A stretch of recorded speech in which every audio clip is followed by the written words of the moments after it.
Good morning to all my online dear students. The last lecture we have seen how to calculate pH for basic type of solution, and in that case we have already discussed about strong basic solution, mixture of strong base and mixture of strong base with weak base।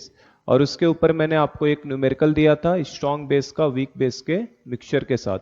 तो उसी numerical से आज हम लोग continue करेंगे कि कैसे solve करना है, पर उसके पहले हम लोग जस्ट 2 मिनट में रिवाइज कर लें जो भी चीज हमने देखी थी। तो हम लोग ऑलरेडी पार्ट 2 पे जा चुके थे। पार्ट सेकंड हमारा क्या था? बेसिक सॉल्यूशन का था। पार्ट सेकंड हमारा था बेसिक सॉल्यूशन का, और बेसिक सॉल्यूशन में हम लोगों ने बेटा 3 देख लिए थे। पहला हम लोगों ने स्ट्रॉन्ग बेस का देखा था। तो स्ट्रॉन्ग बेस के लिए मैंने आपको आइडिया दे दिया था। स्ट्रॉन्ग बेस में केवल क्या ध्यान रखना है आपको, अगर स्ट्रॉन्ग बेस का 10⁻⁻1 मोलर से लेके 10⁻⁻6 मोलर तक अगर आप जाएंगे तो जो भी आपका OH- प्रोड्यूस करने का सोर्स होगा, OH-, ये OH- केवल और केवल किससे मिलेगा आपको? स्ट्रॉन्ग बेस से मिलेगा, जो भी आपका स्ट्रॉन्ग बेस होगा। ठीक है, और 10⁻⁻7 हो या 10⁻⁻8 हो, इस केस में जो आपका OH- मिलता है, ये हमारा OH- स्ट्रॉन्ग बेस की वजह से भी मिलता है प्लस वाटर की वजह से भी कंसीडर करना होता है। ठीक है, और 10⁻⁻7 के केस में इवन मैंने याद ही करने के लिए बोला है, आप याद रखेंगे तो अच्छी बात है। आपका POH जो होता है वो कितना आता है? 6.79, और 10⁻⁸ के केस में POH की वैल्यू आती है अपना कितना आ जाता है? 6.97, है ना, जस्ट इसका उल्टा। तो अगर POH आपको पता है तो आप pH निकाल लेंगे। pH कितना हो जाएगा बेटा? 7.21 हो जाएगा यहाँ पे, है ना। और 10⁻⁻8 के केस में pH वैल्यू कितनी हो जाएगी आपकी? 7.03। तो ये याद रखने के लिए मैंने बोला, इनको याद ही रखोगे तो अच्छा है ना। सॉल्व नहीं करना पड़ेगा, नहीं तो आपको x के फॉर्म में क्वाड्रेटिक बना के सॉल्व करना पड़ता है। और थर्ड लास्ट की बात करें, अगर 10⁻⁹ हो या 10⁻⁻10 या जो भी इससे छोटी वैल्यू होती चली जाए, काफी डाइल्यूट होती चली जाए, तो उस केस में जो हमारा OH- का सोर्स है वो हमारा केवल और केवल क्या हो जाएगा? वाटर हो जाएगा। और उस केस में आपका, है ना, हमेशा pH वैल्यू कितनी रहने वाली है बेटा? 7 रहने वाली है। ठीक है, तो हमारे लिए जो केसेस है ये इंपॉर्टेंट है। 10⁻⁷ पे pH की वैल्यू, 10⁻⁸ पे pH की वैल्यू, और बाकी उससे छोटी वैल्यू वे काफी डाइल्यूट हो जाएगा तो वाटर वाला ही pH 7 होने लगता है। और -1 से -6 तक तो pH कैसे चेंज होता जाएगा? pH वैल्यू क्या होती चली जाएगी? POH 1 2 3 4 5 6 होता चला जाएगा। तो POH क्या होता चला जाएगा बेटा? -1 है तो pH कितना? 13 होगा। ठीक है, 12 11 10 9 8 7 6, इस तरीके से नहीं, 8 तक ही जाएगा। 6 तक कहां जा रहा हूं मैं? 8 तक, है ना, क्योंकि अगर 10⁻⁻6 आपका है तो POH कितना हो जाएगा? 6 हो जाएगा। तो अगर POH 6 होगा, POH 6 होगा तो pH कितना हो जाएगा? 8 हो जाएगा। ठीक है, तो ये हमारे लिमिटिंग केस थे किसके लिए? स्ट्रॉन्ग बेस के लिए। सेकेंड बात करें हम लोग, तो सेकेंड हमने किसका देखा था बेटा?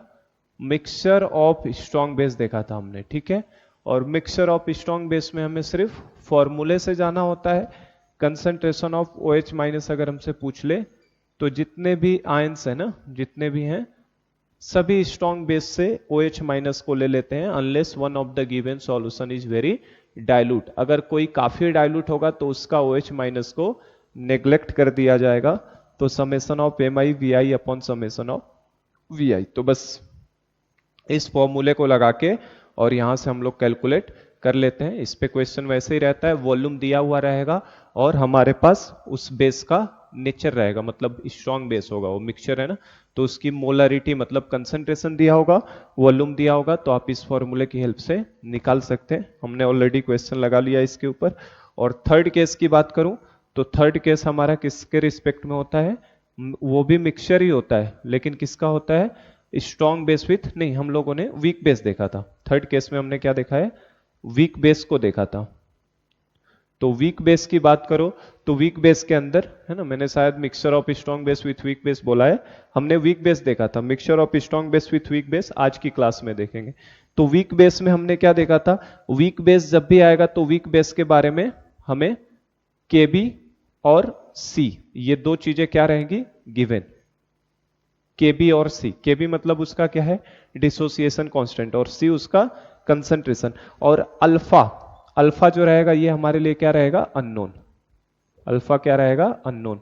हमारा काम क्या रहता है अल्फा को निकालना, अगर अल्फा हमारा मिल जाता है, स्ट्रॉन्ग के केस में अल्फा का कोई सिग्निफिकेंस नहीं है, क्यों, क्योंकि अल्फा की वैल्यू कितनी होती है स्ट्रॉन्ग के केस में 1 हो जाती है, क्योंकि स्ट्रॉन्ग वाले हमें पता है कि 100% डिसोसिएशन को जाते हैं, तो उनके लिए अल्फा की वैल्यू हमेशा कितनी रहेगी 1 हो जाती है हमारी।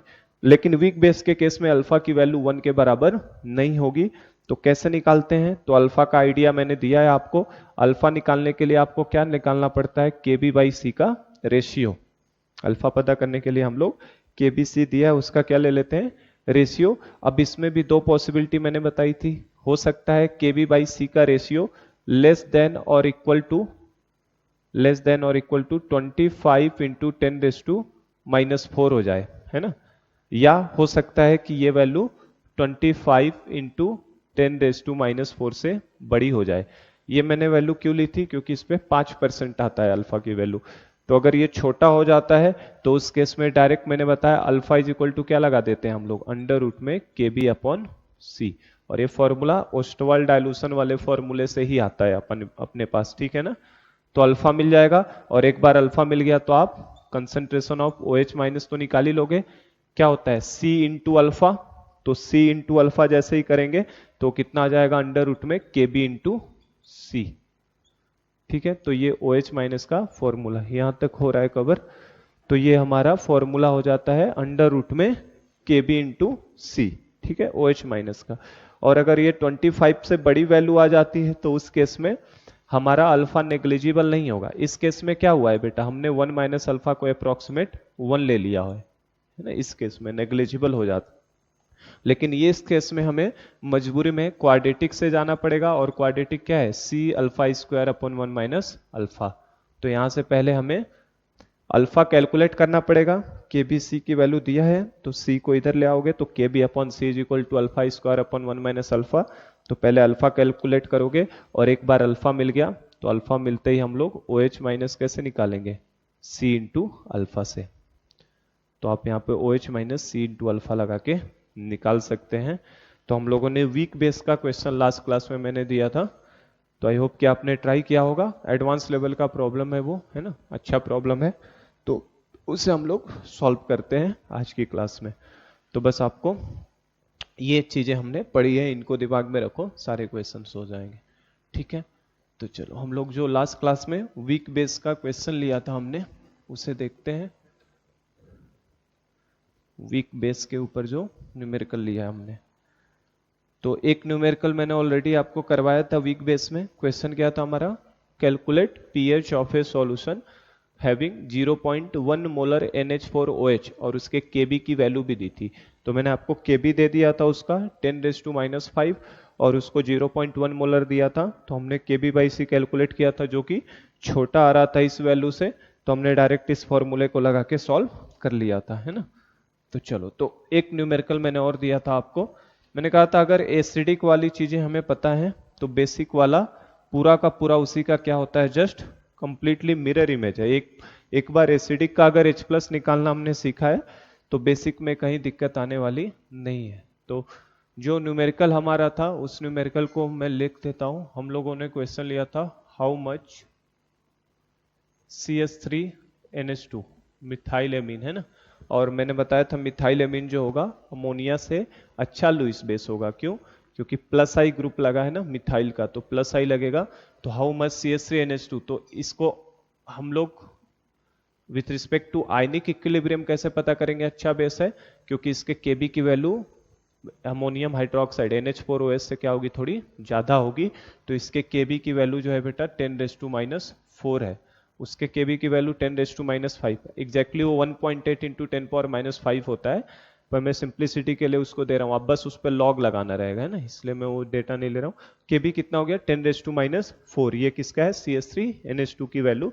How much CH3NH2 should be dissolve, should be dissolved, should be dissolved in 5 liter of water, in 5 liter of water, in 5 liter of water to obtain a solution, to obtain a solution having moles of H plus ion equal to 5 into 10⁻11। ये question दिया था आपको, है ना। तो इस question काफी अच्छा एडवांस लेवल का क्वेश्चन है ये। इसमें पूछा है कितना CH3NH2, हाउ मच मतलब हमसे अमाउंट पूछा है, अमाउंट मतलब मास पूछ रहा है। हाउ मच कभी भी बोले मतलब उसका ग्राम में मास निकालो, है ना, अमाउंट पता करना होता है। कितना CH3NH2 का डिजोल्व किया जाए, कितने में, 5 लीटर वाटर में, ताकि एक सॉल्यूशन हो जिसमें moles of H plus ion हो 5 इंटू 10⁻11। तो मैंने देखो जानबूझ के आपको मोल्स ऑफ H प्लस दिया है ना, तो काफी घुमाया है इस क्वेश्चन को। अगर आपको मोल्स ऑफ H प्लस दिया है तो इससे क्या पता चल रहा है कि पहले कंसंट्रेशन ऑफ H प्लस निकालो, फिर उसके बाद हम लोग H प्लस के कंसंट्रेशन की हेल्प से OH माइनस का कंसंट्रेशन निकालेंगे। तो अगर पहले तो CH3NH2 मैंने समझा दिया था लास्ट क्लास में भी कि CH3NH2 एक तरीके का बेस है। आपको लगता है कि सर इसमें तो OH नहीं दिखाई दे रहा है, लेकिन एक लुईस बेस है, लुईस बेस में OH दिखाने की जरूरत नहीं है कोई। तो ये लुईस बेस है, ये क्या करता है H2O से जैसे ही जाता है, H2O में डालते हैं वाटर में, तो यहाँ का H प्लस ले लेता है, और जैसे ही H प्लस ले लेगा तो ये खुद किस में कन्वर्ट हो जाता है, CH3NH3 प्लस में आ जाएगा, ठीक है। और प्लस H2O ने अपना H प्लस दे दिया है, तो ये खुद किस में हो जाएगा, OH माइनस में। और जैसे OH माइनस प्रोड्यूस हो गया तो आप देखो आपका सॉल्यूशन किस नेचर का हो जाएगा, बेसिक नेचर का हो गया, ठीक है। तो ये बेसिकली एक लुईस बेस है ना। और कैसा लुईस बेस होगा, वीक लुईस बेस। मैंने बताया आपको अमोनिया और अमोनिया के जितने भी डेरिवेटिव होते हैं सब वीक एसिड की तरह, वीक बेस की तरह, एसिड बोल दिया मैंने, वीक बेस की तरह बिहेव करते हैं अमोनिया और उसके सारे डेरिवेटिव। तो अब इसमें क्या करें हम लोग, पहले तो H प्लस आयन का मोल्स मुझे दिया है, moles of H plus ions दिया है, तो पहले मोल्स से हम लोग क्या निकाल लेते हैं, कंसंट्रेशन निकाल लेते हैं। तो concentration of H plus is equal to क्या लिखोगे बेटा, मोल्स अपॉन वॉल्यूम लिखेंगे हम लोग। तो मोल्स की जगह पे कितना रखोगे, कितने मोल्स दिए मैंने, 5 इंटू 10⁻11। और वॉल्यूम भी मैंने दिया है, कितने लीटर में हो रहा है, 5 लीटर में। वॉल्यूम कितना दिया है, 5 लीटर। तो जैसे इसको 5 से डिवाइड करोगे तो ये कितना आ गया, 10⁻11। तो कंसंट्रेशन ऑफ H प्लस आ गया 10⁻11। तो यहां से कंसंट्रेशन ऑफ OH माइनस निकाल लेते हैं। तो कंसंट्रेशन ऑफ OH माइनस कैसे निकलेगा, तो OH माइनस का कंसंट्रेशन के लिए क्या, KW upon concentration of H plus, KW upon concentration of H plus. तो ये लगा दोगे तो KW की वैल्यू मैंने बताई है हमेशा कितना, 10⁻14 लेना है, क्योंकि टेम्परेचर नहीं दिया है तो 25, और वो हमेशा 10⁻14 होगा। तो यहां से देखो कितना आ रहा है ये वैल्यू, 10⁻, सही ले रहा हूं ना मैं, हाँ 10⁻11। तो यहां से ये कितना आ जा रहा है, 10⁻, कुछ तो गड़बड़ किया क्या हमने, 5, ये 10⁻11 है, ये 10⁻11 यहाँ पे लेना है ना, मैंने 4 ले लिया है गलती से। और 10 concentration KW upon concentration of H plus, तो कंसंट्रेशन ऑफ H प्लस 10⁻11 है। तो ये 10⁻14 अपॉन 10⁻11 सॉल्व करेंगे तो कितना आ जाएगा, 10⁻3। तो हमें क्या पता चल गया कि कंसंट्रेशन ऑफ OH माइनस जो है वो किसके बराबर आया, 10⁻3 के बराबर आ गया, ठीक है। तो अगर मैं यहां से POH पूछ लेता तो कितना हो जाता बेटा, आंसर 3 हो जाता, POH 3 हो जाता, और PS पूछता तो 11 हो जाता। तो वहां पे वो गलती मुझे दिख रहा था, इसीलिए मुझे पता चल गया गलत हो रहा है, क्योंकि वैल्यू 7 से कम हो रही थी। तो यहाँ देखो तो OH माइनस का कंसंट्रेशन 10⁻3, और क्वेश्चन में हमको KB भी गिवन है क्या, KB की वैल्यू कितनी दी है, 10⁻4। और मुझसे क्वेश्चन में क्या पूछा है उसने, हाउ मच CH3NH2, है ना, हमसे अमाउंट पूछा है। तो अमाउंट के लिए मैंने आपको बेटा अगर याद हो तो बताया था, कभी भी अमाउंट पूछे तो अमाउंट निकालने का तरीका क्या है, एक डायरेक्ट मैंने फॉर्मूला भी बताया था, W is equal to C into V into molar mass. ये कैसे, देखो C क्या बताता है, मोल्स पर लीटर, एक लीटर में कितने मोल है, और उसको जैसे ही वॉल्यूम से मल्टीप्लाई करेंगे तो हमें उतने वॉल्यूम में मोल्स मिल जाएंगे। जैसे इसको 5 लीटर में डाला है तो 5 लीटर में ये पता चल जाएगा मल्टीप्लाई करते ही कि कितने मोल्स हुए, और उस मोल्स को जैसे ही मोलर मास से मल्टीप्लाई करेंगे तो मास बराबर क्या, मोल्स बराबर क्या होता है, मास अपॉन मोलर मास, तो मास इज इक्वल टू क्या हो जाएगा, मोल्स इंटू मोलर मास। तो वही कर रहे हैं, ये बेसिकली ये क्या है, एक तरीके से मोल्स है, ठीक है, और ये इंटू क्या है, मोलर मास, ठीक है ना। ये पहले भी बताया मैंने, फिर से लिख रहा हूं वही, C into V into M. तो हमारा फॉर्मूला C मतलब कंसंट्रेशन, तो मुझे CH3NH2 का कंसंट्रेशन तो मालूम है ही नहीं, तो इसको C लिखते हैं, इंटू वॉल्यूम कितने लीटर में डाला गया है, तो बेटा वॉल्यूम कितना है 5 लीटर, इंटू मोलर मास कितना है इसका, मोलर मास CH3NH2 का, तो मोलर मास निकालो आप 12 प्लस 3, कैसे निकालोगे, 12 प्लस 3 प्लस 14 प्लस 2, तो देखो कितना हो गया 16, 16 प्लस 3 कितना 19, और 19 12 ऐड करोगे तो कितना आ जाएगा 31। तो ये देखो बेटा कितना हो जा रहा है 31 5 जा 155, 155 इंटू सी। तो एनी हाउ मुझे क्या निकालना है, ऐसे क्वेश्चन मैंने एसिडिक में भी करवाए हैं, सेम उसी टाइप का प्रॉब्लम है ये। मुझे कैसे भी कंसंट्रेशन अगर मिल जाए CH3NH2 का, तो अगर कंसंट्रेशन मिल जाएगा तो मुझे उसका मास भी मिल जाएगा। तो हमारा सवाल यही है कि ये कंसंट्रेशन कैसे निकाला जाए। तो कैसे निकालेंगे, तो अपने पास जो भी सॉल्व किया वहां से एक तो OH माइनस मिला, एक Kb मिला। तो अगर आपको याद हो, मैंने एसिडिक में कराया, अगर आपको K और H प्लस पता हो, K और H प्लस, यहाँ Kb और OH माइनस, वहां K और H प्लस पता होता था, तो कौन से फॉर्मूले से जाते थे हम लोग, K is equal to concentration of H plus into alpha upon 1 minus alpha. याद आ रहा है कि नहीं, नहीं याद आ रहा तो देखो यहाँ पे फिर से लिख देता हूं। अगर किसी क्वेश्चन में मुझे देखो K का फॉर्मूला क्या होता था हमारे लिए, C alpha square upon 1 minus alpha, ठीक है, और इससे हम लोग चाहे तो C alpha into alpha upon 1 minus alpha भी लिखा था मैंने। और अगर ये एसिड का डिसोसिएशन कांस्टेंट है तो सी अल्फा मतलब किसका कंसंट्रेशन, H प्लस का होगा।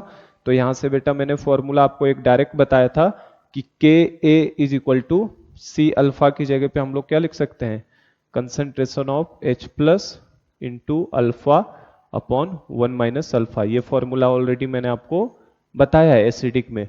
तो बेसिक में भी यही फॉर्मूला हो जाएगा। अगर आपको Kb दिया है, OH माइनस दिया है, तो Kb इज इक्वल टू क्या होगा, ये H प्लस की जगह पे केवल क्या आ जाएगा, OH माइनस, क्योंकि देखो Kb इज इक्वल टू क्या लिखोगे आप, C alpha square upon 1 minus alpha, तो यहां भी रहेगा। और इसे हम लोग चाहे तो ब्रेक कर सकते हैं, C alpha into alpha upon 1 minus alpha में, ठीक है। और चूंकि ये Kb है तो यहाँ पे C अल्फा का मतलब क्या होगा, OH माइनस, C अल्फा का मतलब यहाँ पे क्या होगा, OH माइनस, क्योंकि Kb लिखा है ना, बेस लूंगा तो C अल्फा मतलब OH माइनस होगा। तो देखो यहां से फॉर्मूला हमारे पास बन गया, Kb is equal to concentration of OH minus into alpha upon 1 minus alpha. तो हमारे लिए ये फॉर्मूला बन गया। जैसे मैंने एसिड में फॉर्मूला बना के, इसलिए मैंने कहा एडवांस लेवल का प्रॉब्लम है ना, काफी दिमाग लगाना है, अच्छे तरीके से फ्रेम किया हुआ। आपको K अगर K का फॉर्मूला जैसे पता था, सिमिलर वे में Kb का फॉर्मूला हो गया। आपको OH माइनस और Kb पता हो तो इस फॉर्मूले से पहले अल्फा निकालो, और अल्फा को फिर OH minus is equal to C into alpha लगा के C को कैलकुलेट करेंगे हम लोग। तो पहले हम लोग अल्फा कैलकुलेट कर लेते हैं, और अल्फा में क्वाड्रेटिक नहीं है, अल्फा में ये लीनियर इक्वेशन हो जाता है। तो इस फॉर्मूले से अगर हम लोग चलें, फॉर्मूला क्या अपने पास आया बेटा, Kb is equal to concentration of OH minus into alpha upon 1 minus alpha. तो यहाँ पे वैल्यूज को डाल दो। Kb की वैल्यू कितनी दी है, 10⁻⁻⁴, ठीक है, is equal to concentration of OH minus कितना है, 10⁻³ into alpha upon 1 minus alpha. तो यहां से कितना हो जाएगा बेटा, ये देखो 10⁻³ है, 10⁻⁴ है, तो इसको 10⁻³ इंटू 10⁻⁻1 लिख सकते हैं। तो -3 से एक -3 कट जाएगा, तो 10⁻⁻1 मतलब कितना, 1/10 है ना। डायरेक्ट मैं कर रहा हूं, ये कितना हो जाएगा, ये जैसे ही कट करोगे, कट कर देते हैं, ये वैल्यू जैसे यहाँ कट करोगे कितना हो जाएगा, 1/10 हो जाएगा। और क्रॉस मल्टीप्लाई करोगे तो 10 अल्फा और 1 माइनस अल्फा, तो ये कितना आ रहा है 1 minus alpha is equal to 10 alpha आ रहा है। तो यहां से अल्फा इज इक्वल टू कितना आ गया, अल्फा कितना आ जाएगा 10 अल्फा प्लस अल्फा मिलके 11 अल्फा, तो अल्फा इज इक्वल टू 1/11 आ गया। ठीक है, आई होप कि विजिबल है, दिख रहा है आपको। ठीक है, तो अल्फा हमारा कितना आ गया 1/11, और एक बार अल्फा मिल गया तो फिर क्या करें हम लोग, फिर हम लोग लगा देते हैं concentration of OH minus is equal to C into alpha. ठीक है, आप स्टेप बाय स्टेप फॉलो करेंगे तो कोई क्वेश्चन कभी गलत नहीं होगा, है ना। सब क्वेश्चन इसी तरीके से लगाए जाते हैं, आपको बस अप्रोच लगाते हुए जाना होता है। तो OH minus is equal to C into alpha, तो डाल दो यहाँ पे वैल्यूज। देखो OH माइनस की वैल्यू पता है बेटा हमें, कितना दिया है क्वेश्चन में 10⁻³ 10⁻³ इज इक्वल टू C हमारे लिए क्या है कंसंट्रेशन अननोन है, ये इसका ये कितने कंसंट्रेशन से आया वो चीज अननोन है ना हमारा C। तो 10⁻³ is equal to C into alpha की जगह पे कितना आया 1/11। तो यहाँ पे देखो कंसंट्रेशन की वैल्यू कितनी आ जाएगी बेटा 11 इंटू 10⁻³ 11 इंटू 10⁻³ तो ये किसकी वैल्यू आ गई कंसंट्रेशन। और एक बार अगर हमें कंसंट्रेशन मिल गया तो जस्ट इस वैल्यू में कंसंट्रेशन का मल्टीप्लाई करते ही क्या मिल जाएगा आंसर। तो मैं आंसर यहाँ पे ले लेता हूँ, ये आंसर कितना हो जाएगा, तो यहाँ ले लो इस साइड में ले लेता हूँ। तो आंसर देखो आपका W इज इक्वल टू कितना है 155 इंटू C। ये कैसे आता है ये तो बता दिया मैंने, कंसंट्रेशन को वॉल्यूम से मल्टीप्लाई करने पे मोल्स और मोल्स इंटू मोलर मास। तो जस्ट 155 इंटू C की जगह पे कितना है 11 इंटू 10⁻³ तो ये मल्टीप्लीकेशन देखो कितना आएगा, इससे मल्टीप्लाई करो 155 का 11 में करो तो 11 5 जा 55 का 5 और फिर 5 तो 60 हो जाएगा 6 और ये 17 तो 1705 इंटू 10⁻³ ग्राम, और जिसे आप चाहो तो 1.705 ग्राम भी बोल सकते हो। तो ये हमारा आंसर हो जाएगा। ठीक है, तो ये काफी अच्छा प्रॉब्लम है ना। इस तरीके का प्रॉब्लम से एडवांस लेवल पे इस तरीके के क्वेश्चन हमसे पूछे जा सकते हैं। तो आई होप कि आपको क्वेश्चन क्लियर हो गया कि कैसे करना है।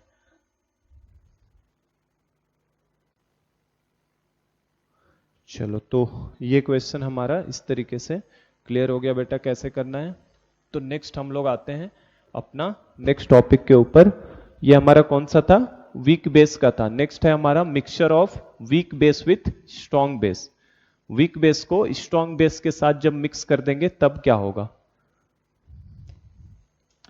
तो mixture of weak base with strong base.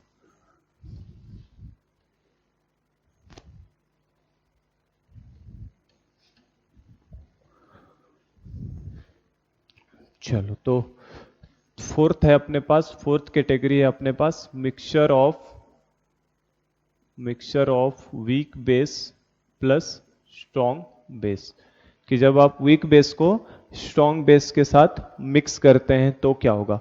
तो जब वीक बेस को स्ट्रॉन्ग बेस के साथ मिक्स करोगे तो ये सिमिलर केस होगा weak acid plus strong acid type का।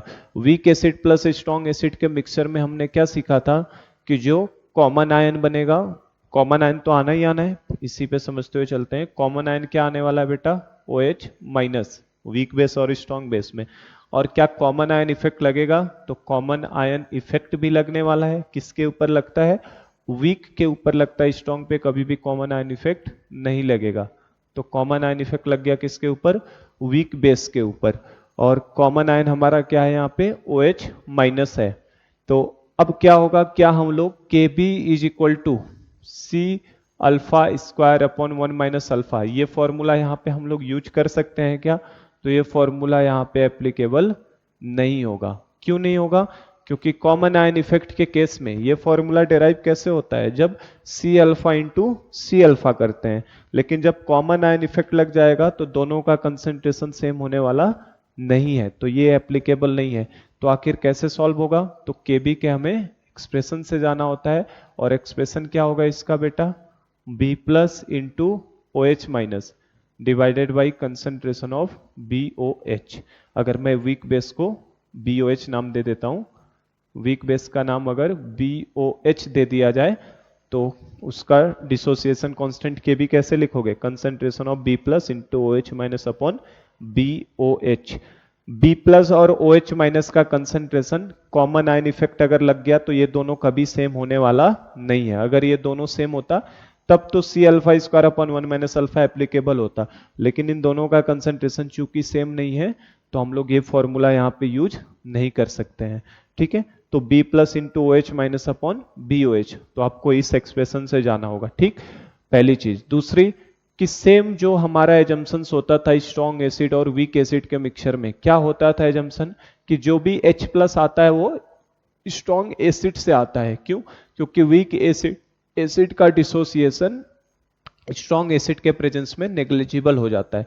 तो सेम एजम्पन यहां पे भी है कि अगर वीक बेस और स्ट्रॉन्ग बेस को आपने मिक्स किया है तो जो भी आपका OH माइनस आएगा वो किससे आएगा, स्ट्रॉन्ग बेस से आएगा, वीक बेस से कोई OH माइनस आने वाला नहीं है। तो वही एजम्पन्स यहां भी काम करेंगे। ध्यान हो तो दो एजम्पन्स लिए थे हमने, पहला यही था कि H प्लस स्ट्रॉन्ग एसिड से आता है, वीक एसिड का कंट्रीब्यूशन नेग्लिजिबल मानते हैं, और दूसरा कि जो डिसोसिएशन ऑफ वीक एसिड होता है वो ऑलमोस्ट नेग्लिजिबल होता है in presence of strong acid. इसीलिए हम लोग क्या लेते हैं, इनिशियली जितना वीक एसिड का होता था वही इक्विलिब्रियम पे लेते थे। तो सेम दो एजम्पन्स यहां पे भी वैलिड है। तो उन दोनों एजम्पन्स को मैं वर्डिंग में नहीं लिख रहा हूं, बस मैं पॉइंट वाइज बता रहा हूं। पहला पॉइंट हमारा क्या था, जो भी इसके अंदर क्या हो जाएगा, जो भी OH माइनस का कंसंट्रेशन आएगा वो OH माइनस केवल और केवल किसकी वजह से आने वाला है, स्ट्रॉन्ग बेस की वजह से आने वाला है, पहला एजम्पशन। जैसे हमारा उसमें था कि H प्लस स्ट्रॉन्ग एसिड से आएगा, तो यहाँ पे OH माइनस पूरा का पूरा स्ट्रॉन्ग बेस से आएगा, पहली चीज। सेकेंड पॉइंट की बात करो तो जो बेस का इनिशियल कंसंट्रेशन होगा, क्योंकि बेस का जो इनिशियल कंसंट्रेशन होगा वही बेस का कंसंट्रेशन हमें इक्विलिब्रियम पे भी मिलेगा। ठीक है, क्योंकि डिग्री ऑफ डिसोसिएशन ऑलमोस्ट क्या होता है, नेग्लिजिबल होता है। उसमें एसिड के बारे में बस होता था, वहां पे वीक एसिड का इनिशियल वीक एसिड के इक्विलिब्रियम के बराबर था, यहां पे केवल वो बेस में हो जाएगा। तीसरी चीज कि जो काउंटर आयन है, काउंटर आयन मतलब कौन सा, बी प्लस, इस वीक एसिड का जो ये बी प्लस आयन है उसका कंसंट्रेशन अभी भी किससे निकालोगे, concentration of weak base into alpha से, सी अल्फा से ही निकलेगा। बी प्लस का कंसंट्रेशन सी इंटू अल्फा से निकलेगा। वहां पे हमारा ए माइनस का निकालते थे, है ना, क्योंकि एच तोड़ते थे ना एसिड में तो ए माइनस आता था, तो ए माइनस का सी इंटू अल्फा होता था। यहाँ पे बेस में बी प्लस का कंसंट्रेशन इंटू अल्फा। और फोर्थ चीज जो हमें सॉल्व करने के लिए जाना है वो हमें इसके एक्सप्रेशन से जाना होता है, और हमारा एक्सप्रेशन क्या है, जो हमने सिमिलर केस यही किया था, week acid plus strong acid, OH की जगह पे H प्लस स्ट्रॉन्ग बेस से होता था, है ना। यहाँ पे HA इनिशियल, HA इक्विलिब्रियम पे हो जाता था। यहाँ पे B प्लस की जगह A माइनस होता था, है ना, तो A माइनस का C इंटू अल्फा होता था। और लास्ट एक्सप्रेशन से जाना होगा, और ये फॉर्मूला यूज नहीं होगा, एक्सप्रेशन क्या लगाएंगे, B plus into OH minus upon concentration of BOH, ये फॉर्मूले से हमें जाना होगा। तो अगर ये आप चार चीजों को ध्यान में रख लेते हैं, जैसे वहां पे मैंने चार चीजें बताई थी, तो अगर आप इन्हें चार चीजों को ध्यान में रख लिया तो आपसे कोई क्वेश्चन गलत नहीं होगा। तो बस इन चारों फैक्ट्स के ऊपर हमारा mixture of weak base with strong base चलने वाला है। ठीक है, तो इसके ऊपर भी एक न्यूमेरिकल हम लोग ले लेते हैं कि किस तरीके से करना है। बाकी तो डिटेल में हमने स्ट्रॉन्ग एसिड और वीक एसिड में बहुत सारे लिए थे मिक्सचर में, तो जस्ट इसको मैं हटा रहा हूं। एक प्रॉब्लम हम लोग इसके ऊपर भी करते हैं। ठीक है, तो देखो इसके ऊपर एक न्यूमेरिकल लेते हैं हम लोग। क्वेश्चन वही है, हाउ मच, सेम ऐसे ही क्वेश्चंस मैंने आपको स्ट्रॉन्ग एसिड और वीक एसिड में भी कराया है मिक्सचर में, वो इसी तरीके का प्रॉब्लम दे रहा हूं। हाउ मच का मतलब हमेशा इन ग्राम मान लो ब्रैकेट में लिखा है, मतलब मास से निकालना होता है आपको। How much NaOH should be added in 500 ml of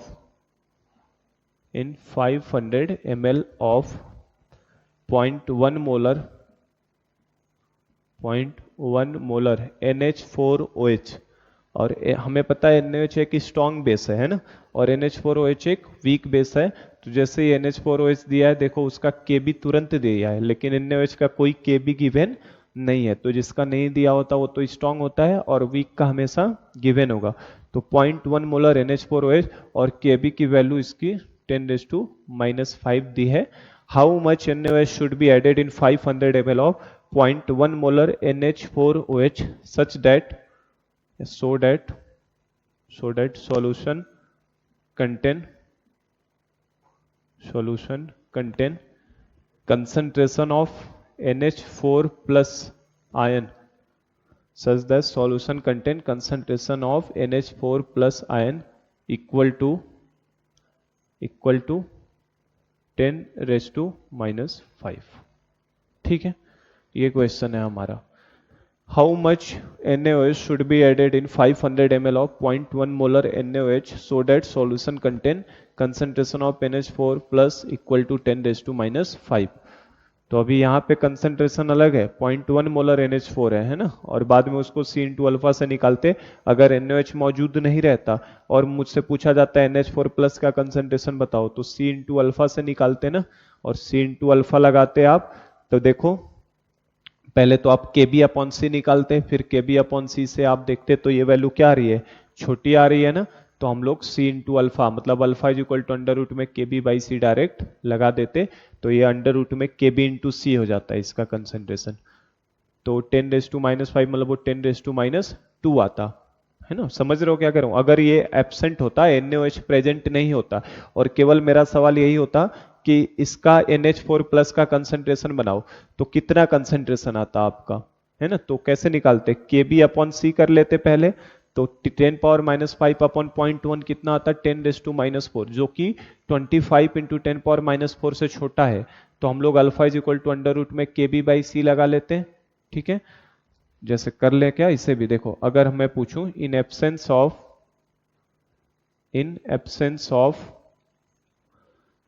NaOH, अगर NaOH एब्सेंट होता तो क्या होता, इन एब्सेंस ऑफ NaOH को वहां पे मौजूद नहीं किया है, उस केस में क्या करना पड़ता हमें पूछा जाए अगर कि NH4 प्लस का कंसंट्रेशन बताइए कितना है एब्सेंस में, जब वो मौजूद नहीं है। तो जब वो मौजूद नहीं रहेगा तो आपका सबसे पहला काम क्या होता है बेटा, Kb अपॉन सी को निकालना होता है। और Kb अपॉन सी जैसे ही निकालोगे 10⁻⁵ अपॉन 0.1, तो ये कितना आता है 10⁻⁴, जो कि लेस देन है किससे, 25 इंटू 10⁻⁴ से। तो आपका सीधा अल्फा इज इक्वल टू क्या, अंडर रूट में Kb बाई सी। तो ये कितना आ जाता, अंडर रूट में Kb बाई सी की वैल्यू हमें पता है 10⁻⁴, तो ये आ जाता 10⁻²। और मुझसे अगर कंसंट्रेशन ऑफ NH4 प्लस पूछा होता तो किसके बराबर होता है, C इंटू अल्फा के बराबर। किसी भी आयन का कंसंट्रेशन हमेशा C इंटू अल्फा होता है। अगर ये मौजूद नहीं है, जब एब्सेंट होता, तब तो इस पे कोई कॉमन आयन की बात ही नहीं होती ना। तो simply concentration of NH4 C into alpha, और जैसे ही आप डालते C की जगह पे कितना रख देते, C की वैल्यू 0.1 दिया है इंटू अल्फा 10⁻⁻3। तो ये वैल्यू आपकी कितनी आ रही है बेटा, ये 1/10 मतलब 10⁻⁴ आ जाता। ठीक है ना, सही क्या है ना हमने। अल्फा कितना है, अल्फा 10⁻² है। अल्फा कितना है 10⁻², तो ये 10⁻³ आता अगर NaOH मौजूद नहीं होता। लेकिन अगर मैंने NaOH को डाल दिया, मतलब मैंने स्ट्रॉन्ग बेस को डाल दिया किसके अंदर, वीक बेस के अंदर, तो जाहिर सी बात है स्ट्रॉन्ग बेस जब वीक बेस में जाएगा तो डिग्री ऑफ डिसोसिएशन को कम करेगा, किसके, वीक बेस के। तो रिएक्शन किधर मूव होगी, बैकवर्ड डायरेक्शन में। और रिएक्शन अगर बैकवर्ड डायरेक्शन में मूव होगी हमारी, तो कंसेंट्रेशन क्या होगा, NH4 प्लस का कम ही होगा, है ना, कम होगा। OH माइनस का बढ़ेगा और NH4 प्लस का कम होगा। अगर मौजूद नहीं होता तो कितना था 10⁻⁻3। अब जब NaOH को डाल दोगे तो बोल रहा है कि सॉल्यूशन में कितना हो जाए 10⁻⁵, मतलब उससे ये वैल्यू क्या हो चुकी है, कम। तो हमारा सवाल वही है कि कितना डाला जाए ताकि वो वैल्यू कम होकर 10⁻⁵ पे पहुंच जाए। ये पार्ट पूछा नहीं है इस क्वेश्चन में, फिर भी मैंने आपको बताया है, ठीक है ना। अब जो पूछा है वो पार्ट देखो क्या करेंगे। हमें NaOH को ऐड करना है स्ट्रॉन्ग बेस को, ठीक है। तो सपोज करो हम लोगों ने मान लिया हमें जो सॉल्यूशन गिवन है 0.1 मोलर NH4OH, और जिसका Kb भी गिवन है कितना 10⁻⁵, एक सेम क्वेश्चन मैंने ऐसे ही करवाया आपको एसिड में H2SO4 का कितना अमाउंट डाला जाए ताकि डिग्री ऑफ डिसोसिएशन 200 टाइम्स से चेंज हो जाए। तो उसमें डिग्री ऑफ डिसोसिएशन पहले इनिशियल निकाले थे, फिर उसको अल्फा बाई 200 किए थे। सेम उसी तरीके का ये प्रॉब्लम है। तो ये दिया है और प्लस इसके अंदर हमने और क्या लाके डाला है, NaOH को डाला है। तो हमें NaOH का मास मालूम नहीं है और मैंने एक आइडिया दे दिया है आपको। कभी भी आपसे मास वाला क्वेश्चन पूछे तो आपके पास एक फॉर्मूला है C into V into molar mass.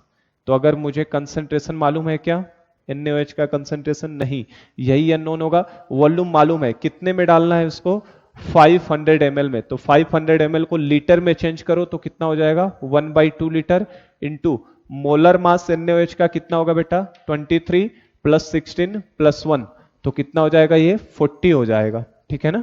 तो इसका मतलब ये 20 इंटू सी। तो अगर मेरा ये C मिल जाए तो मुझे उसका मास मिल जाएगा। और C पाने का तरीका क्या है, C कैसे निकाला जाएगा कंसंट्रेशन को, तो कंसंट्रेशन निकालने का तरीका क्या होगा, हमें इसके Kb वगैरह की वैल्यू जो भी गिवन है उसके एक्सप्रेशन से हमें निकालना होगा। तो मैंने मान लिया NaOH का C मोलर में डालता हूं, कितना, C मोलर। तो इसी C को मुझे पता करना है कि कितनी वैल्यू होगी। तो अभी मैंने जो बताया, mixture of weak base with strong base में जो भी OH माइनस आपका प्रोड्यूस होगा, वो OH माइनस हमेशा किसकी वजह से आने वाला है, OH minus due to strong base. और स्ट्रॉन्ग बेस हमारा यहाँ पे क्या है, इसके साथ किसको मिक्स किया है, NaOH को। तो concentration of OH minus will be equal to concentration of NaOH का होगा। और अगर NaOH मैंने C मोलर माना है तो कंसंट्रेशन ऑफ OH माइनस कितना होगा, C ही होगा, है ना, क्योंकि ये एक ही OH माइनस देने वाला है। अगर CaOH ट्वाइस रहता तो C मानते तो कितना हो जाता, 2C हो जाता। अगर यहाँ पे CaOH ट्वाइस पूछा होता तो फिर अगर C मानते तो ये OH माइनस उसका 2C हो जाता, क्योंकि वो 2 OH माइनस देता। तो यहाँ पे OH माइनस NaOH के द्वारा कितना रहेगा, केवल C रहेगा। ठीक है। अब हम लोग क्या करते हैं, मैंने बताया आपको पूरा काम इसी से होने वाला है, Kb के एक्सप्रेशन से मिक्सचर में। तो आप Kb का एक्सप्रेशन पे आ जाओ। Kb का एक्सप्रेशन क्या लिखते हैं बेटा, बोलो। Kb इज इक्वल टू लिखते हैं कंसंट्रेशन ऑफ NH4 प्लस, ठीक है, cation into concentration of OH minus anion divided by concentration of NH4OH। यही लिखते हैं ना। बस इसमें सब चीजें तो दिया हुआ है, निकाल लो यहां से वैल्यू। Kb की वैल्यू दी है क्या क्वेश्चन में, दिया है कितना, 10⁻⁵ is equal to concentration of NH4 plus दिया है क्या हमें, क्वेश्चन में ऑलरेडी बोला है कंसंट्रेशन ऑफ NH4 प्लस किसके बराबर हो जाए, 10⁻⁵ के बराबर हो जाए। ये ऊपर वाला से मत देखना, ऊपर वाला तो मैंने बताया अगर वो मौजूद ना हो तो क्या होगा, एब्सेंस में 10⁻3। लेकिन जब वो डाल देंगे तो नया वाला कितना हो जा रहा है, 10⁻⁵, क्योंकि वैल्यू क्या हो गई उसकी, कम हो जाएगी ना, डिसोसिएशन कम होगा तो उसकी वैल्यू भी कम हो गई। Into concentration of OH minus हमारा कितना है, C है, क्योंकि ये तो NH4OH से आना है, divided by concentration of NH4OH। तो ये कंसंट्रेशन हम लोग किस पे लेते हैं बेटा, इक्विलिब्रियम पे। और मैंने अभी बता ही दिया है कि वीक एसिड का जितना इनिशियल होता है उतना ही इक्विलिब्रियम पे। तो NH4OH का इनिशियल कितना है, 0.1 मोलर। तो इक्विलिब्रियम पे भी वो कितना रहने वाला है, 0.1 मोलर ही रहने वाला है। तो आप देख सकते हैं यहां से आसानी से C की वैल्यू कितनी आ जाएगी, C 0.1 आ गया। तो अगर C की वैल्यू 0.1 है बेटा, तो हमें तो मास चाहिए, तो मास इज इक्वल टू क्या है, मास निकालना है। तो mass is equal to, basically फिर एक बार समझा दूं, कंसंट्रेशन क्या होता है आखिर, मोल पर लीटर होता है ना। कंसंट्रेशन जो निकलता है वो क्या आता है, मोल पर लीटर। तो 1 लीटर में 0.1 मोल डाला जा रहा है, 1 लीटर में 0.1। तो V लीटर में कितना डाला जाएगा, तो बस इसी को क्या करना है, जो भी कंसंट्रेशन की वैल्यू उसको वॉल्यूम से मल्टीप्लाई कर दो, तो ये क्या मिल जाएगा, मोल्स। और मोल्स को जैसे ही हम मोलर मास से मल्टीप्लाई करते हैं क्या मिल जाता है, मास। तो जो यहाँ पे मैंने बताया वही चीज है। तो ये आपका कितना आ रहा है, C इंटू लीटर में वॉल्यूम लेना है तो 500 ml को लीटर में कितना लिखोगे, आधा लीटर लिखोगे, 1/2 लीटर इंटू मोलर मास 40। तो ये 20 इंटू C है, तो 20 इंटू C की वैल्यू आ चुकी है 0.1। तो हमारे पास यहां से मास कितना आ जाएगा, 2 ग्राम। तो ये हमारा आंसर हो जाएगा, कितना आ जाएगा, 2 ग्राम। तो देखो आप स्टेप बाय स्टेप अगर प्रोसेस लगाओगे तो कोई क्वेश्चन टफ नहीं है ना। सब हमारे आयनिक इक्विलिब्रियम के क्वेश्चन फॉर्मूला बेस्ड होते हैं, बस इसी तरीके से आपको सॉल्व करते हुए जाना है। आई होप कि ये क्वेश्चन भी क्लियर हो गया किस तरीके से करना है। चलो अब लास्ट केस में आते हैं, फिफ्थ केस में हमारा। तो फिफ्थ केस हमारा कौन सा है, एक क्वेश्चन मैंने इसके ऊपर भी दिखा दिया, ठीक है। बाकी हम लोग स्ट्रॉन्ग एसिड और वीक एसिड में काफी किए हैं, इस तरीके के ही क्वेश्चंस आते हैं। चलो लास्ट केस हम लोग फिफ्थ केस की बात करें तो फिफ्थ केस हम लोग लेने वाले हैं कौन सा अपना, फिफ्थ केस में किसको देखेंगे, मिक्सचर ऑफ वीक बेस को देखेंगे हम लोग, ठीक है। तो लास्ट केस हम लोग ले रहे हैं मिक्सचर ऑफ वीक बेस। चलो तो लास्ट केस है हमारा फिफ्थ केस। पॉलीप्रोटिक बेस नहीं पढ़ना है, मैंने बताया ना पॉलीप्रोटिक में हम लोग केवल एसिड का देखते हैं, बेस का पॉलीप्रोटिक नहीं देखते हैं। तो लास्ट हमारा केस है, फिफ्थ केस है हमारा मिक्सचर ऑफ वीक बेस। तो वीक बेस के मिक्सचर में क्या करना है बताओ, वीक बेस का मिक्सचर बनाना है। जब वीक एसिड का मिक्सचर होता था तो उसमें मैंने खूब डेरिवेशन करवाया था आपका, है ना। तो हमारा कंसंट्रेशन ऑफ H प्लस क्या आया था, अंडर रूट में K1C1 प्लस Ka2C2, जिसको मैंने कहा था डेरिवेशन की कोई खास जरूरत हमें नहीं है। तो वीक बेस में मैं डेराइव नहीं करवाऊंगा, वीक बेस में डायरेक्ट मैं बताऊंगा आपको जो OH माइनस निकलेगा फाइनली, जैसे वहां पे H प्लस निकलता था, यहाँ पे OH माइनस आएगा और वो किसके बराबर आएगा हमारा, concentration of Kb1.C1 plus Kb2.C2, ठीक है। और इससे ज्यादा हो गए, 3 आ जाएगा तो Kb3C3 हो जाएगा। तो ये हमारा OH माइनस का फॉर्मूला होता है। इसको हम लोग डेराइव नहीं कर रहे हैं यहाँ पे, क्यों नहीं डेराइव कर रहे हैं, क्योंकि ऑलरेडी ये फॉर्मूला हमने एसिड वाले केस में डेराइव कर चुके हैं। एसिड में क्या आया था, एसिड का याद है, एसिड का हमारा concentration of H plus finally कितना बताया मैंने, अंडर रूट में K1C1 प्लस Ka2C2 बताया था। तो बेस में बस क्या हो जाता है, H प्लस की जगह पे क्या आ जाएगा OH माइनस, और Ka1 की जगह पे क्या आ जाएगा Kb1C1 प्लस Kb2C2। तो बस ये फॉर्मूला लग जाएगा इस तरीके से, बाकी कोई चेंज इसमें होने वाला नहीं है, सेम यही फॉर्मूला रहेगा, ठीक है। तो इसमें अगर मैं बात करूं अभी, ये तो OH माइनस निकल जाएगा, H प्लस कैसे निकालोगे, तो H प्लस पाने का तरीका सेम वही रहेगा, H plus is equal to क्या लगा देंगे, KW upon concentration of OH minus, ठीक है।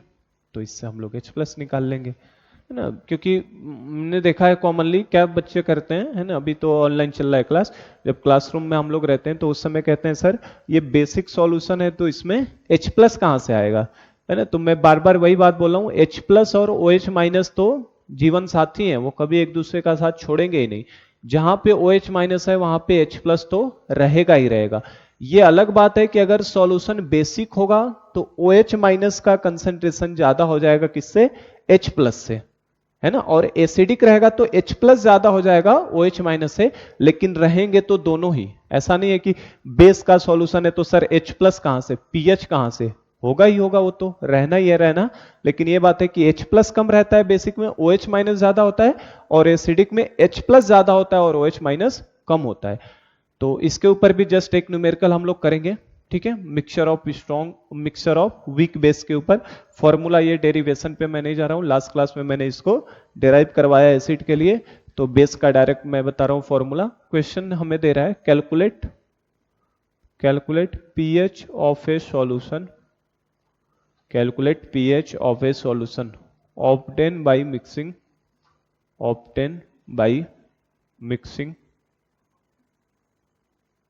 ऑब्टेन बाई मिक्सिंग, मिक्स कराया जा रहा है, obtain by mixing 500 ml of 0.4 molar B1OH, और जिसका Kb दिया है 10⁻⁻⁷।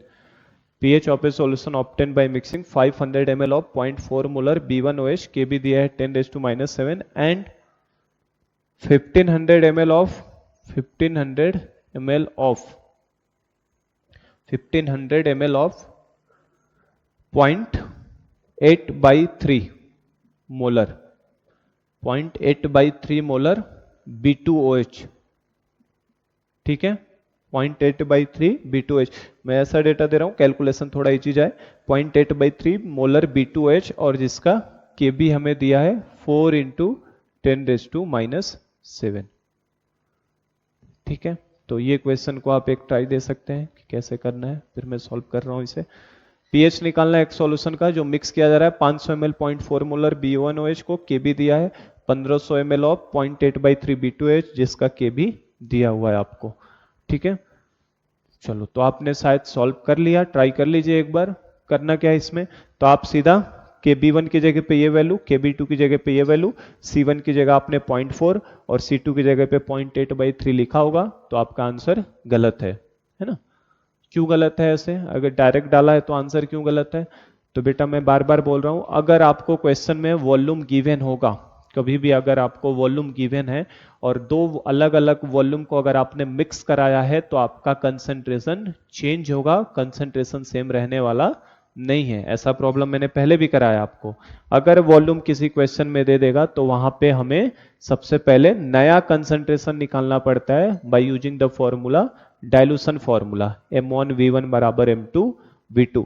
जब तक मैं क्वेश्चन में वॉल्यूम नहीं दे रहा हूं, दो अलग अलग वॉल्यूम नहीं दे रहा हूं, मतलब हमारा क्या है, वो एक ही कंटेनर में, मतलब सेम वॉल्यूम के अंदर वो चीजें डाली गई हैं। जब तक वॉल्यूम नहीं दिया होता, सपोज करो इस क्वेश्चन में मैं ये 500 ml और 1500 ml छिपा लेता, मेरा क्वेश्चन ये होता pH of solution obtained by mixing this with this, और वॉल्यूम दिया ही नहीं है, तो उस केस में आप डायरेक्ट ये लगा दो तो सही है आपका आंसर। क्यों, क्योंकि तब हम लोग मान के ही चल रहे हैं कि ये एक ही कंटेनर के अंदर सेम वॉल्यूम में कंसंट्रेशन इसका 0.4 होना है और इसका कंसंट्रेशन 0.8/3 होना है। लेकिन जब आपको दो डिफरेंट वॉल्यूम दिया हो, दो अलग अलग वॉल्यूम दिया है, इसका मतलब है कि दो डिफरेंट वॉल्यूम को मिक्स करोगे तो नया कंसंट्रेशन सबसे पहले हमें पता करना रहता है। तो ध्यान रखिएगा, है ना, ऐसे क्वेश्चनों को खूब जेई यूज करवाता है और गलती होने के खूब चांस होते हैं हमसे, है ना। तो जब भी वॉल्यूम दिया हो, दो डिफरेंट टाइप का वॉल्यूम दिया हो कभी भी क्वेश्चन में, तो first we have to calculate new concentration, है ना, हमेशा नया कंसंट्रेशन को आप कैलकुलेट करिए, क्योंकि वॉल्यूम अगर मिक्स किया है डिफरेंट तो कंसंट्रेशन चेंज होने वाला है। अगर ये डेटा नहीं दिया होता तो आप डायरेक्ट इसमें जो वैल्यू डालते हो वो आंसर होता आपका, क्योंकि तब हम यही मानते हैं कि सेम वॉल्यूम में सेम कंटेनर के अंदर डालने के बाद इसका 0.4 रहता है, इसका 0.8/3 रहता है, ये हमारा डायरेक्ट इंफॉर्मेशन है। लेकिन अगर उसने वॉल्यूम को दिया है, मतलब अब मिक्सिंग हो रहा है और दो डिफरेंट वॉल्यूम के हिसाब से जब आएगा तो कंसंट्रेशन हमें चेक करना ही रहेगा कि नया कंसंट्रेशन आखिर उसका कितना होने वाला है। ठीक है, तो कभी भी क्वेश्चन में वॉल्यूम गिवन होगा तो हमेशा कंसंट्रेशन को नया निकालना। अगर सपोज करो दोनों का वॉल्यूम सेम भी दिया होता तो भी मुझे नया कंसंट्रेशन निकालना पड़ता। मतलब कुल मिला जुला के अगर वॉल्यूम दिया हुआ है आपको तो आपको हमेशा नया कंसंट्रेशन निकालना ही है ना, क्योंकि आप ओल्ड कंसंट्रेशन पे काम नहीं कर सकते, क्योंकि नया कंसंट्रेशन चेंज हो जाएगा। ठीक है, तो कैसे करेंगे हम लोग, पहले तो इस कंसंट्रेशन को जिसने ये किया होगा काम, KB1 और KB2 C1 C2 डाल के सॉल्व किया, उसका गलत है। ठीक है, नया वॉल्यूम हमें वॉल्यूम दिया है तो मतलब नया कंसंट्रेशन पहले निकालो। तो कैसे निकालेंगे, मान लो B1OH का नया कंसंट्रेशन की बात करते हैं पहले, कि B1OH का नया कंसंट्रेशन कैसे निकलेगा। कंसंट्रेशन निकालने का एक ही फॉर्मूला है, डाइल्यूशन फॉर्मूला, क्या, M1V1 बराबर M2V2, बस इसी फॉर्मूले से निकालना है। तो देखो M1 कितना है, B1OH का M1 कितना था बेटा, 0.4 इंटू V1 कितना है इसका 500 ml। ठीक है, तो ये हो गया M1 into V1 is equal to M2, नया कंसंट्रेशन मुझे खुद निकालना है, इंटू V2 कितना हो जाएगा, V2 दोनों का सम 500 प्लस 1500, क्योंकि नया वॉल्यूम कितना हो चुका है 500 प्लस 1500, तो ये वॉल्यूम कितना हो चुका है, ये 2000 हो जाएगा ना। तो 500 प्लस 1500, तो यहां से M2 निकालो, देखो M2 कितना आ गया, नया कंसंट्रेशन निकालो जरा, M2 कितना आ जाएगा। तो देखो जरा बेटा, ये भी 500 इंटू 0.4 है, तो 500 इंटू 0.4 करोगे तो ये कितना आ जाएगा, 200 हो जाएगा ना। तो 200, सही कह रहा हूं ना, 200 हो जाएगा, और उधर 2000 है तो 200 से 10, मतलब M2 इज इक्वल टू कितना हो जाएगा, 200 अपॉन 2000, ये 200 हो गया अपॉन 2000, मतलब 1/10, और 1/10 का मतलब कितना हो गया 0.1 मोलर। तो देखो नया कंसंट्रेशन तुरंत चेंज हो गया, 0.4 नहीं रहा, अब कितना नया कंसंट्रेशन हो गया 0.1 मोलर हो चुका है। इसी तरीके से सेकंड का भी नया कंसंट्रेशन पहले निकालो, तो B2OH का नया कंसंट्रेशन निकालो। तो B2OH के लिए फिर से लगा तो बेटा क्या, M2V2, M1V1 is equal to M2V2, M1V1 is equal to M2V2, और यहां से इसका भी आप नया कंसंट्रेशन एक बार निकालो पहले। तो इसमें क्या करोगे, बोलो M1 की जगह पे कितना रखोगे, 0.8/3 है, ठीक है, इनटू इसका V1 कितना है, 1500 ml दिया है, इसका initial volume 1500 ml is equal to M2 हमारा पता ही करना है, और नया V2 कितना हो चुका है, दोनों का सम 500 प्लस 1500 कितना, 2000। तो यहां से निकालोगे तो कैसे होगा देखो, तो आपको डेटा भी मैंने ऐसे दिए हैं कि आप आसानी से सिंप्लीफाई कर सको। देखो ये 3 से 5 बार में चला जाएगा, 500 हो जाएगा, ठीक है, ये 2 जीरो यहां से 2 जीरो कैंसिल आउट कर दो, तो ये 5 से देखो फिर ये कितनी बार में जा रहा है, 4 टाइम्स में, और आप देखो 4 से ये कितनी बार में जा रहा है, 0.2 टाइम्स में, ठीक है। तो यहां से M2 कितना हो जाएगा आपका, M2 is equal to 0.2 molar. तो इसलिए मैंने थोड़ा सा डेटा ऐसा बनाया कि आपको कैलकुलेशन थोड़ा सिंपल हो जाए। तो M2 कितना आ गया आपका, 0.2 मोलर। तो इसका भी नया कंसंट्रेशन 0.1 हो चुका है, इसका नया कंसंट्रेशन 0.2 मोलर हो चुका है आफ्टर मिक्सिंग, मिक्स होने के बाद। तो अब बस हम लोग क्या कर देंगे, अब हम लोग फॉर्मूला लगा सकते हैं कंसंट्रेशन ऑफ OH माइनस का। कोई कहेगा सर ये Kb वाली वैल्यू भी तो बदलेगी मिक्स होने के बाद वॉल्यूम, तो मैंने आपको बताया है Kb एक कांस्टेंट है और केवल एक इस पे डिपेंड करता है टेम्परेचर के ऊपर, बाकी किसी फैक्टर से कभी Kb चेंज नहीं होता है। एक क्वेश्चन हमने इस पे भी किया था, है ना, कि अल्फा को डबल कर दिया जाए तो बताइए अल्फा डबल करने के बाद क्या पीएच हो जाएगा, याद है। तो Kb C1 alpha 1 upon 1 minus alpha 1 is equal to C2 alpha 2 square upon 1 minus alpha 2 किया था हमने। तो Kb और केवल टेम्परेचर से चेंज होता है, ये वॉल्यूम को मिक्स करने से चेंज होने वाला नहीं है। तो कंसंट्रेशन ऑफ OH माइनस का फॉर्मूला लगा देते हैं क्या, Kb1 C1 plus Kb2 C2। तो बस इस फॉर्मूले में वैल्यूज को डाल दो बेटा, तो आपका आंसर आ जाएगा। तो हम लोग वैल्यूज को रखते हैं, Kb1 की जगह पे कितना रखोगे, 10⁻⁻7 इंटू C1 कितना आ चुका है हमारा 0.1 प्लस Kb2 की जगह पे कितना रखोगे 4 इंटू 10⁻⁻7 इंटू C2 की जगह पे कितना रखोगे 0.2 नया वाला कंसंट्रेशन।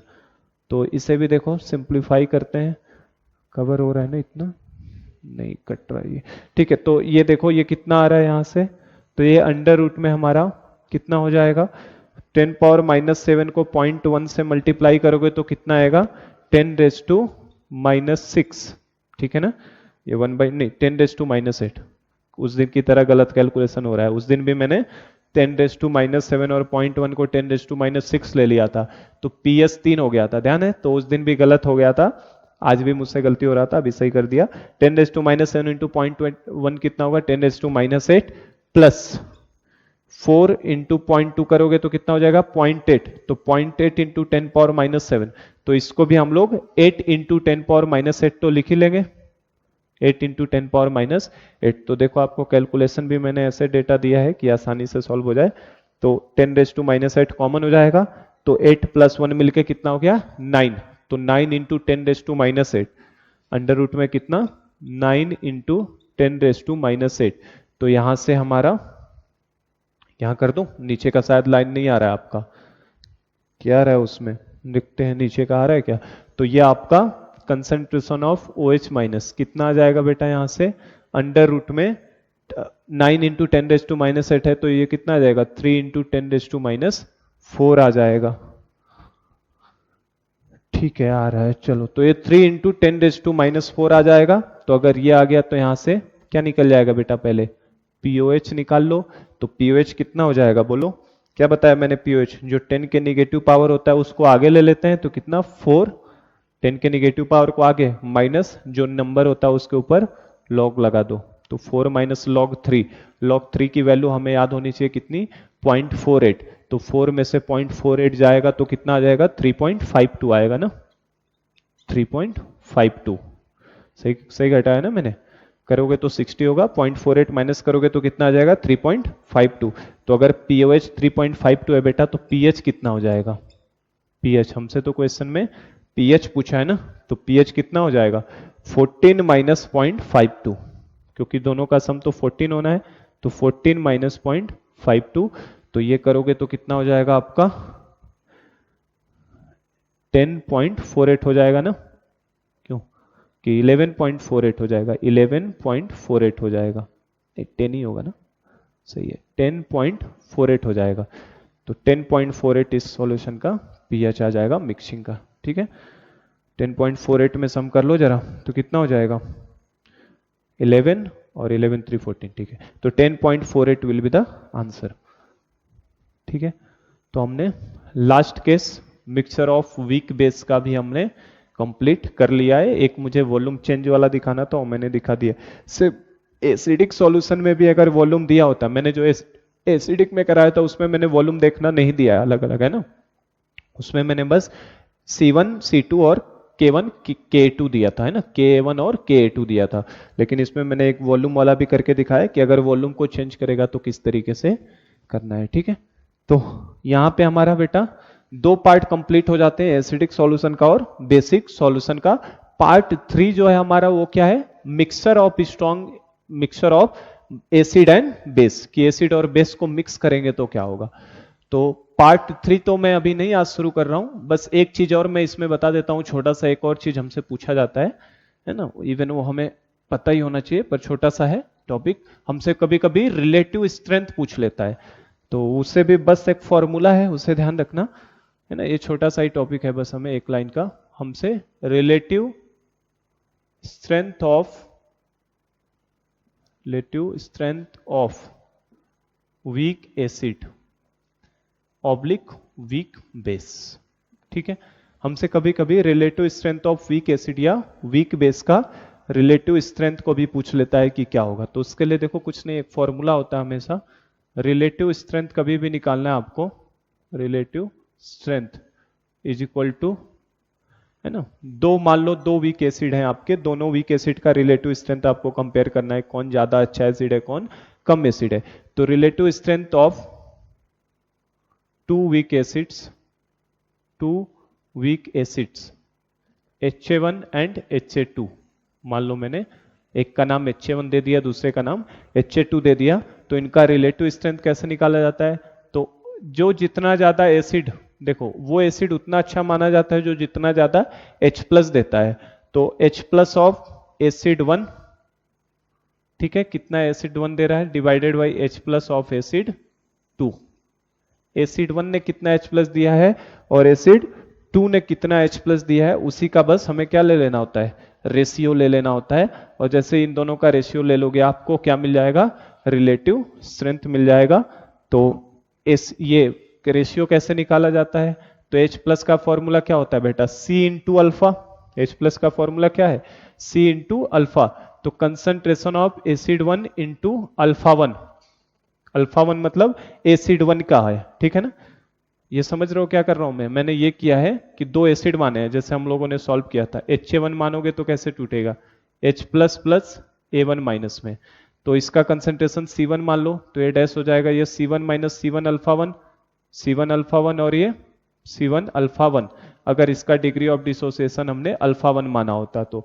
और इसी तरीके से अगर दूसरा एसिड मान लो HA2 है, तो उसका क्या हो जाता, H plus plus A2 minus, और इसका कंसंट्रेशन अगर C2 मानते तो डैश डैश ये कितना होता, C2 माइनस C2 अल्फा 2, इसका डिग्री ऑफ डिसोसिएशन अगर अल्फा 2 माना है जो हमने डेरिवेशन में किया था ना, तो ये कितना होता C2 अल्फा 2, ये भी कितना C2 अल्फा 2, तो ये कितना HA1 ने कितना H प्लस दिया है C1 अल्फा 1, और HA2 ने कितना H प्लस दिया है C2 अल्फा 2 दिया है, तो वही मैं लिख रहा हूं C of HA1 into alpha 1 upon C of HA2 into alpha 2, ठीक है, अल्फा 1, ठीक है, अल्फा 1 या अल्फा HA1 लिख सकते हो और अल्फा HA2 लिख सकते हैं, मान लो अल्फा 1 और अल्फा 2 लिख दिया।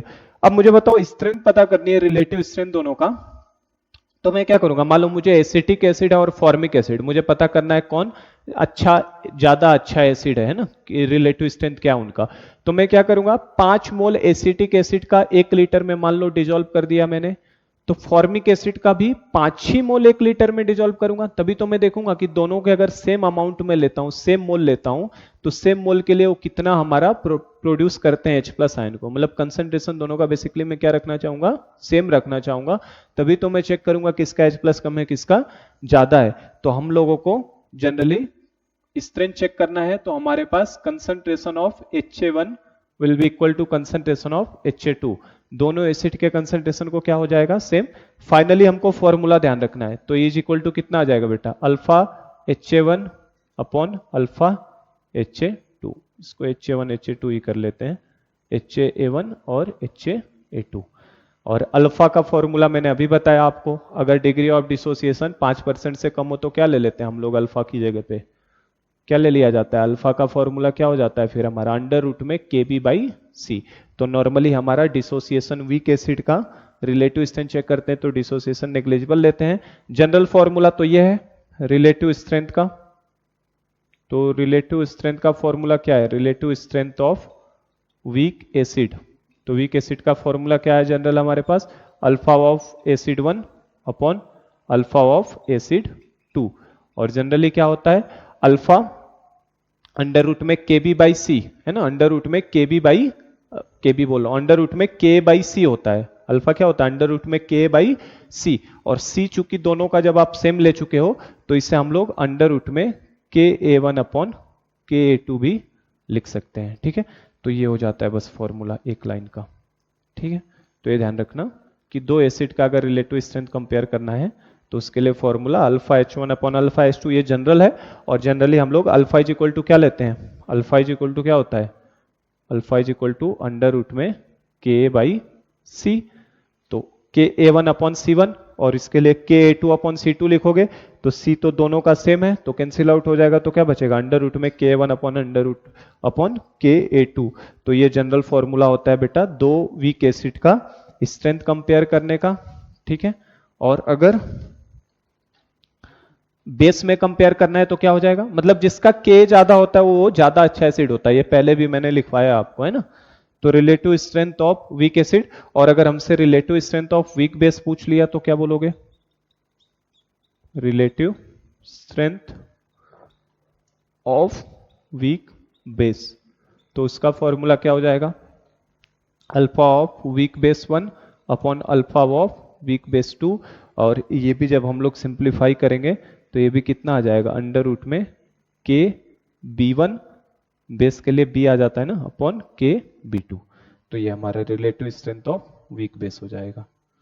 तो अगर रिलेटिव स्ट्रेंथ कभी पूछ लिया है तो बस उनके अंडर रूट निकाल लेना, K1 अपॉन K2 और अंडर रूट में KB1 अपॉन K2। तो ये एक छोटा सा टॉपिक था, ये छूटा हुआ था, इसको भी मैंने करा दिया।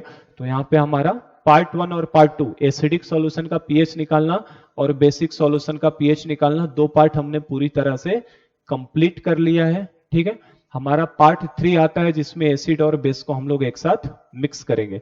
और जब भी एसिड और बेस को आप मिक्स करोगे बेटा तो वहां पे रिएक्शन तो होनी ही होनी है, और अगर रिएक्शन होगा तो या तो एसिड लिमिटिंग रिएजेंट हो जाए, या तो बेस हो जाए, या तो दोनों के दोनों लिमिटिंग रिएजेंट हो जाए, दोनों खत्म हो जाए।